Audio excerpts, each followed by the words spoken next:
Welcome back, everyone. For today's video, we are back with the final day of the Maritime Open, which is being held here in Prince Edward Island. Now, coming into today's rounds, I had a score of 3.5 points out of 4. I was tied for the lead with international master Mike Ivanov, who was also on the same score. So if I win both my games today, I can probably win the tournament, barring something happening in the other games. And nonetheless, I just want to finish up a few more games on our road to the candidates. So without further ado, let's jump right into the action. Now, in this fifth round with 3.5 points out of 4, I have the black pieces against Kangi, an international master from France who is now living in Canada. So the game starts out with the move e4. Of course, I play the Sicilian. I want to be aggressive, and now we get the move knight f3. Now, unlike yesterday against Mike Ivanov, I decided to go back to my roots playing e6 like I did in the first round against the talented junior Michel Zhang. So we get d4. Takes, a6, and now we get the move knight to c3. Now, those of you guys who saw my recap from the first day, Michel played the move bishop to d3, but Tanguy decides to play the move knight c3 instead. Now I go queen c7, bishop d3, knight f6, and here we get the move queen to e2. Now, I didn't have a lot of time to prepare before this round, but I had a suspicion that I was going to get this pairing, so about 20 minutes before the round, my second Chris Littlejohn and I, we took a brief look at possible lines that could occur, and we actually thought this move queen to e2 was very likely. So I prepared bishop b4. We get bishop d2, and now I play the move d6, and here we get the move castles. Now, one of the weird things about this position, or one of the fascinating things you could say about chess, is that normally in these positions, you would go pawn to d6 and put the bishop on e7 here, followed by castles, but I'm looking for a slight imbalance. Obviously, I'm playing someone much lower rated than I am, so I feel like I can take some extra liberties, and that's why I decided to play this line with bishop b4, and then d6. We get castles, I decide to take, and now I play the move e5. Here we get knight to b3, and now I decide to castle my king. Now, this order might be very slightly imprecise by me. I wasn't sure whether to castle or play bishop e6 first. The computer prefers bishop e6, and I think the reason is that after castles, white could have played the move f4 here, and if I play the move bishop to e6, now after the move knight to d2, white is doing very well. White can play f5, white can also take on e5, and if anybody's better here, it is white. Now, f4 is also a very thematic move because white has the two Bs, or the bishop pair here, but white really has this closed diagonal right now with these pawns stopping the bishop from becoming active, so f4 would have made a lot of sense. Instead, we get the move a4, and now I play bishop e6, and here we get the move knight d2. Now, there's nothing wrong with this move, knight d2, but it was already very clear to me that my opponent was trying to refrain from playing really aggressively here, because I expected him to play f4 once again, and once he played knight d2 and I went knight bd7, f4 is still a reasonable move, but at least here I've now completed my development by bringing this bishop and the knight into the game. So we get the move rook to e1. Now, this is simply a bad move. It's clear that my opponent is not really understanding the play in this middle game position here. f4 once again is screaming to be played, because otherwise, what is really the advantage of the two Bs? If white can't really open diagonals for the bishops, then the bishops are not better than the bishop and the knight. So we get rook e1. Now I played the move rook c8, a5, and now I played the move rook f8. Now, at this point, what I'm trying to do is I'm trying to open up the center with a move like d5 with the rooks on the e and the c files here. It's very thematic in such a position, but it was also clear to me that my opponent here is trying to go for a positional idea that isn't really applicable. Very specifically, if we go back to the very start, there's a specific variation within the Sicilian Najdorf where you get bishop to e2, knight b3, let's say castles, you play a4, and at some point, let me try to set this up because I know I've got the wrong position. There's some lines where you try to reroute the knight to d2 and c4, it's d2 and f1. I know I've got the wrong line. I'm obviously a little bit tired after the long games today, but there is a line where white eventually tries to bring the knight to e3. Now, my opponent, I might point out that I did look at his games before we played today, and he is actually somebody who plays this system with bishop to e2 against the Najdorf. So when we saw this position with rook e8 here, I actually knew what my opponent was trying to do by bringing the knight to f1, e3, and then to c4 later on. So we get rook to a3. Now, this is another move that I really don't like. I expected knight to f1, and after knight to c5, and a move like knight to g3, or maybe even bishop b4, white is not better here, but it's not a situation where white should necessarily be much worse. Instead, we get rook to a3, and now I play the move d5. And at this point, you'll notice that time is about even. But as soon as I play d5 and we got takes here, I started feeling extremely optimistic because I've now opened up the center of the board. I have the rooks on some great files, and I already thought that I was much better at this point. Now, my opponent actually used a lot of time here. He spent 20 minutes before playing queen to f3, and this actually was a very big surprise to me because initially when I played d5 and calculated these lines on the surface, I thought queen to f3 was a blunder and losing the game. Now, the reason I thought this was a blunder is I thought I could just take and play queen a5. If white takes on b7, I simply take, and I've got one extra pawn here in the center of the board, and I'm doing quite well. And if white plays the move rook takes, and queen b7, on the surface, I thought I've got knight c5, I guard the rook with the bishop, I hit the queen, and I hit the knight here. It should be GG, why not? Problem is, white has this move b4, forking the queen and the knight here, and after takes, my pawn on e5 and my pawn on a6 are both hanging, and white should be able to draw the game. So it was very jarring because I was walking, I thought I was much better, and once I saw queen f3 on the board, suddenly I had to reset and start using a lot of time to look for a concrete plan. Now, ultimately, I settled on this move f6, and the reason I settled upon this move is that it keeps all the pieces on the board, but it also gives me this very nice pawn chain from g7 to e5.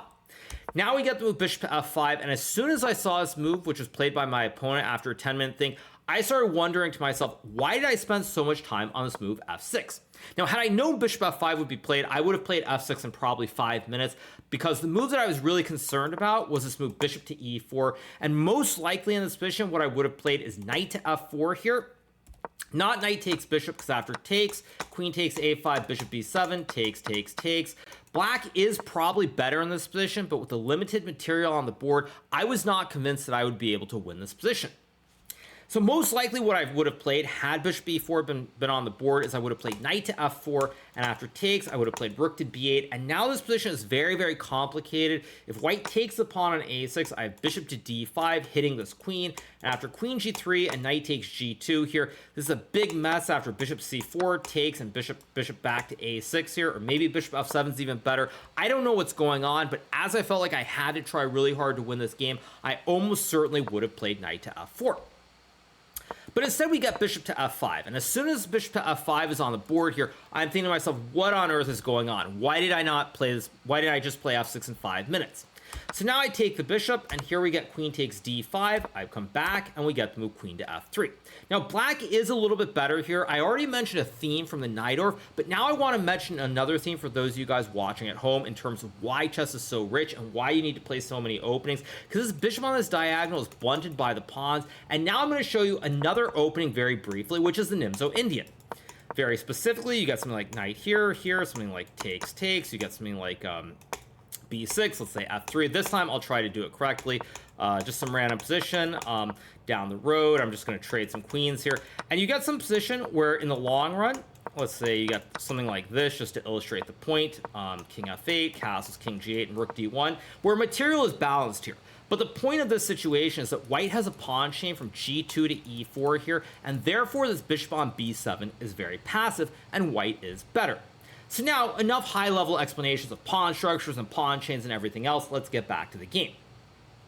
So here we are in this position. I go rook c8. As you'll notice, I have the chain of pawns dominating the bishop here, and now we get the move knight e4. Now, this is a bad move, but I could sense my opponent was already very uneasy with this position. White doesn't have obvious plans here.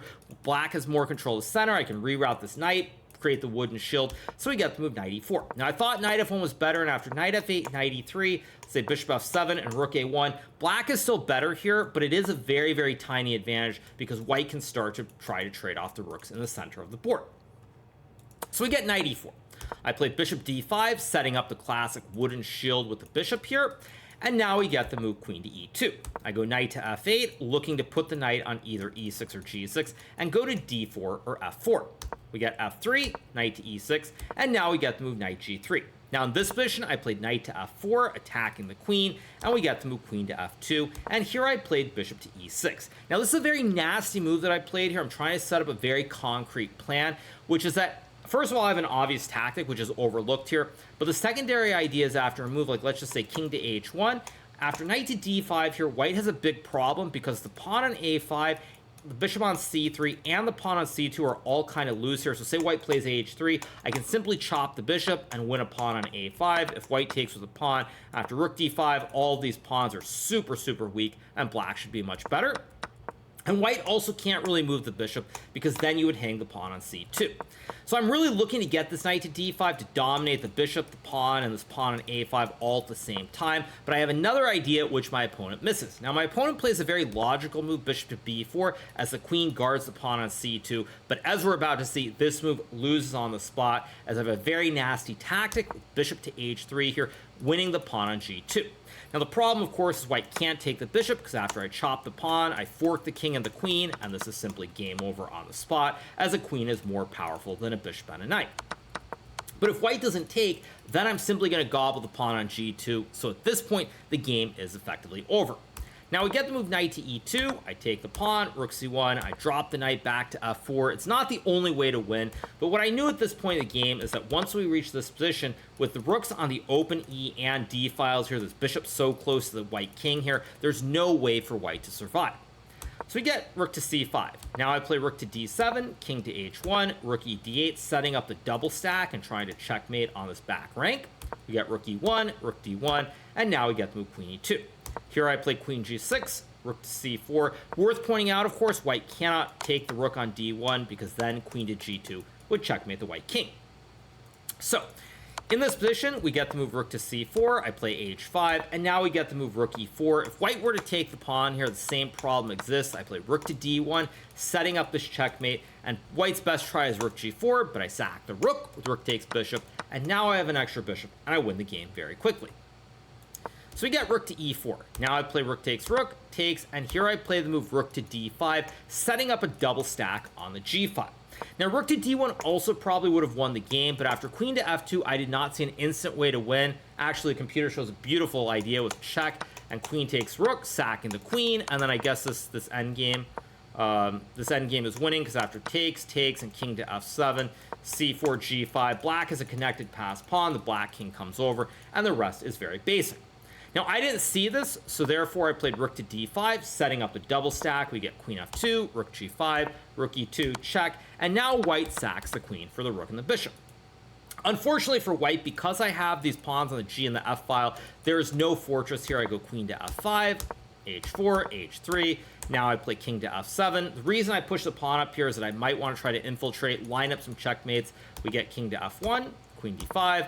Now I play queen d1, trying to go queen h1 and win this pawn. We get rook e1, takes, block, and now I play queen g6, king f1, queen d3, and now I go g5. Now white's pieces are stable here. The pawn guards the bishop guards the pawn, but because I have these extra pawns on the f and g file, there's no way for white to survive. Now if white were able, for example, to get this position just to set it up, this would actually be a, or maybe this isn't a draw. I thought this was a fortress where white can wait with the rook here and maybe survive. I guess here now I have a g file and a right triangle, so I win the game. But the main problem is that with me having all these extra pawns on f6 and g5, I can create another passed pawn here, and there's no way for white to survive. So we get rook e1, f5, and here TeamGMHikaru resigns the game because after rook e2 and g4 takes, now I have all these passed pawns. I've got queen f3 check. There's just no way for white to survive. So I get a very, very clean win in this 5th round of the tournament, a really, really smooth game, especially with the black pieces, and this pushes my score to 4.5 points out of 5.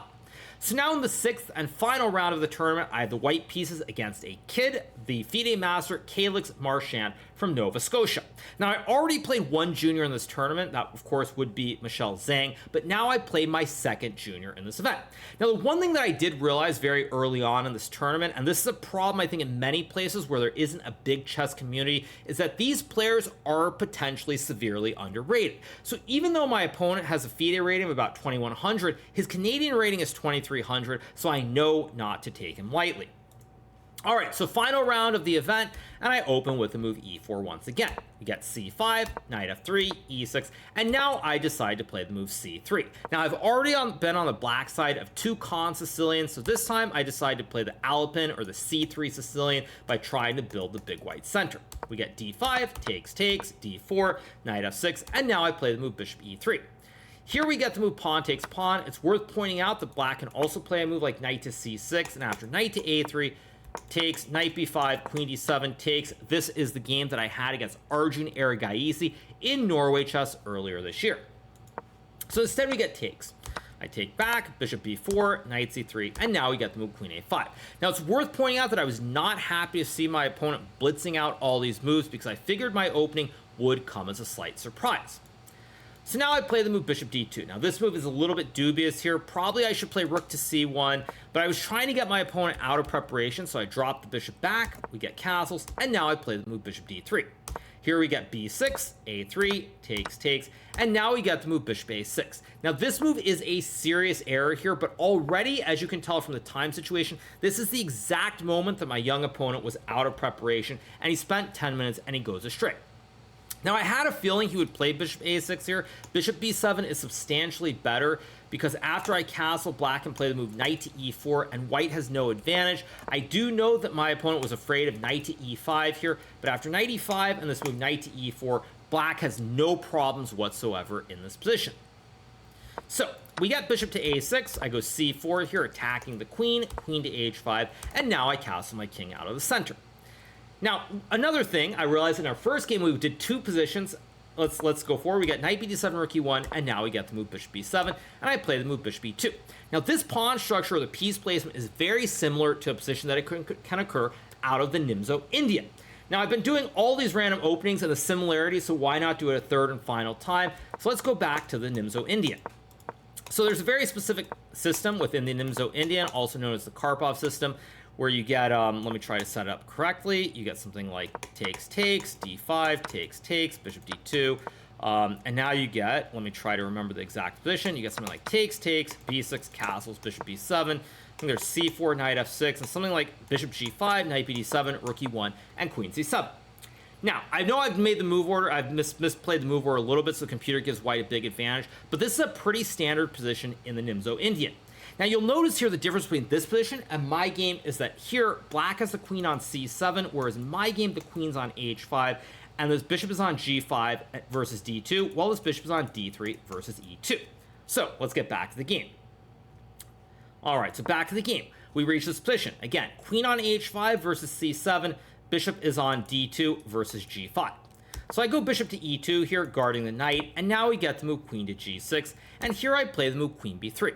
Now, what I was thinking about during the game here is pretty much how do I take advantage of this queen being on the wrong side of the board versus c7 in the Nimzo Indian, and I figured let's go queen b3, try to play rook d1, and then look to break the center and use these bishops. So we get h6, I play rook a d1, and now we get the move bishop to e4. Now this was a little bit hasty here for my young opponent, but I don't really blame him because one of the problems for black in this position is that white has all the play. Black is very passive, these pawns control a lot of squares in the center of the board, and I have the two bishops, and it's very hard to sit back and just keep playing moves versus doing something active. So we get bishop e4. Now I play rook to c1. There's nothing wrong with this move. It probably would have been more precise to play knight h4 and then rook c1, because in the game, when I play rook c1, my opponent could have played bishop b7 back, and had this occurred, I would have done the repetition and then played knight h4. So it could have been a little bit more precise. I could have saved a move, but nonetheless, we got the move e5 instead. So now I go knight to h4. We get queen to h7, and here I play the move f3. Now we get bishop b7, and here I play the move pawn takes pawn. Now, what was really jarring for me here is you'll notice that at this point, I'm up 20 minutes on the clock. I thought I was doing very well. Actually, not very well. I thought I was winning here, but I realized that I had made a slight miscalculation. So I took after a very long think here, and the reason I spent so much time is that in this line, which I calculated when I played f3 to begin with, I actually thought the move bishop c3 was winning here, because after knight d7, I thought I could take and play f4, and after the knight goes, let's say c6, for example, I go bishop d3, and then after queen h8 and c5 here, this black king and black queen are just horribly placed, and white is winning the game. But I realized what I realized much to my horror here is that after f4, black has to move queen to e4 in between move. There's no checkmate on the pawn as it's guarded by the knight, but if I take the pony, black captures this pony, and now I'm actually a little bit worse. So that's why I spent so much time before taking the pawn, but luckily, due to having played a lot of Fischer random chess, I was able to spot the best move in the position, this great concept with bishop to d1, trying to reroute the bishop to this diagonal to hit the queen, and also discovering the horse on e5. So here we got the move queen to d3. At this point, this is actually winning, but I wasn't 100% sure during the game, so I still was trying to use my time and make sure I was precise. Queen d3 is the best move. If black plays knight d3, I go bishop c2. If you take, I'm able to take the queen, checking the king, so black can't capture my queen. Black plays rook to d8, I simply go rook to e3, and this pony or this queen are going to be lost along the way. If black were to play knight d7, for example, I can go bishop c2, and after g6, I can simply play this move bishop c3, and this queen is horrible on h7. The two b's are on optimal diagonals, and as you can tell from the valuation bar, black is completely lost. All right, so in this position, we get queen to d3. I play bishop c3. Of course, I don't trade the queens because then my rooks would get forked here. So I go bishop c3, and now we get the move knight fd7. Now at this point, it's hard to fault my opponent. I actually was looking to see if there's anything better. Surprisingly, the computer doesn't say there's anything better. But if black were to move the knight, for example, there's queen to b2, and very quickly I'm lining up all these big threats. So you get like rook e8 and bishop c2, for example. Look at these two b's, the queen, the knight is also coming, and this black king is in very, very bad shape. Sample line, queen d6, knight f5, check, king h1, and just look at the power here of the bishops, the knight. Everything is angling towards the black king. So we get knight d7, and now I play the move rook takes knight, sacking the rook. We get takes, and here I have bishop and knight in return for a rook. Now, the one danger here is that my pieces are a little bit loose here. All these pieces are kind of wayward, but I calculated that I can save everything. There's no way for black to attack everything all at once, and so therefore I should be winning if I can consolidate the position. So we get queen to d7. Now I play bishop to b2. Here, lining up the double A battery. My only issue here is this knight. If I can get this knight back into the game, doesn't matter how, I will win the game, as the two pieces will be worth more than the rook. So we get queen e7 here. I thought g5 was maybe the last attempt, and after queen c3, f6, I thought maybe black's a chance to survive here in this position, but probably after c5 with more diagonals opening, maybe even knight e5 somewhere, black probably is still completely lost. So we get queen e7. Now I go queen c3, stopping the checkmate on e1 and threatening the checkmate on g7. We get f6, I play c5, and at this point I started to breathe a sigh of relief because now I have consolidated my position. The knight will be able to get back in the game, and with all these light squares that are weak near this black king and the active light square b, I knew that it was over. So we get takes, I trade, and now I played the move bishop to e2. Now I could have played bishop b3 and taken the pawn here, but after rook a c8 in this position, while I'm much better here, black has a very clear concept of trying to play for these two open files, and even though I knew that technically this is winning, I thought my opponent's moves were easier, and I figured it's probably not the most practical way to win the game. That's why I went bishop to e2, we get rook c8, and now I play the move king to f2. What I'm doing here is I'm not really worried about the fact that black has saved the c-pawn, because I know that the knight and the bishop are going to be able to get in the game here, and I'm going to eventually win this pawn, and from a practical standpoint, it gives my opponent no counterplay, even if it's not the most precise way of winning the game. So we get rook d8, knight f5, threatening the fork of the rook and the king. We got king h8, and now I go bishop c3, stopping the rook infiltration here. These two b's do an amazing job of dominating the rook. So we get rook c6, I play bishop to a5, and now black actually plays the only move that doesn't lose instantly. If you go rook c8, oopsie daisies, here's a fork of the rooks. If you go rook d5, oopsie daisies, here's a fork of the rooks. If you go rook d7, oops, there's bishop b5 winning one of the rooks. Rook e8, oops, bishop b5 winning one of the rooks. Rook f8, I have knight e7 hitting the rook, and then whoops, I fork the rook and the king. If black goes rook b8 here, this also would be losing because I can play a move like rook to b1, pinning the bishop, which is why we get rook to a8. But now I play knight e7, we get rook e6, check, bishop d3, guarding the knight and setting up this very nasty double check with knight f8, winning the game. We get rook d6, I play bishop to f5, and now we get the move bishop c8. Here I go bishop e4, attacking the rook, rook b8, and now I play the move knight to e7. We get king h8, I chop the pawn, rook b2, king g3, bishop b7, and now I play the move bishop b4. Now, there are many ways to win here, but I'm just trying to be as precise as I possibly can here. This isn't the only way to win, but the reason I play this move is that if black takes, I have rook c8 check, and then I capture the rook. And now the bishop and the pawn are secure here, so all my pieces are getting anchored, and with all the pieces safe, it's just a matter of style. Here we get rook d7, check, bishop to f5, rook d8, and now I play the move h4, trying to hook this bastion on g6 permanently. Already here my opponent could resign. We get a few more moves, rook e8, rook c7, I take, bishop f1, and now I play the move knight to f4, guarding the pawn on g2, and here Calix Marchand resigns the game. You might be wondering, can't black go g5 here? So if I move the knight, black will save the game. It looks good, but if g5, I can play bishop to h7. King can't go over. This bishop covers the square. Rook covers the bishop. King h8, and then knight to g6 would be checkmate. King has no squares available. So black can't go g5. Black could still play something like bishop c4, but in the long run, after bishop g6 and h5, with this anchored bishop or anchored knight, even for example knight g6, there's really no way for black to survive in the long run. Black can probably play another 10 or 15 moves, but the result is not in doubt here. So it is probably correct to resign. All right, so with the second win of the day, this means that I do win the 2025 Maritime Open here in Prince Edward Island. The other player who's tied for the lead going to the day, international master Mike Ivanov, he would draw in his 5th round game. So even though his final round game against international master Mark Plotkin is not over, I should say, he cannot tie for first place.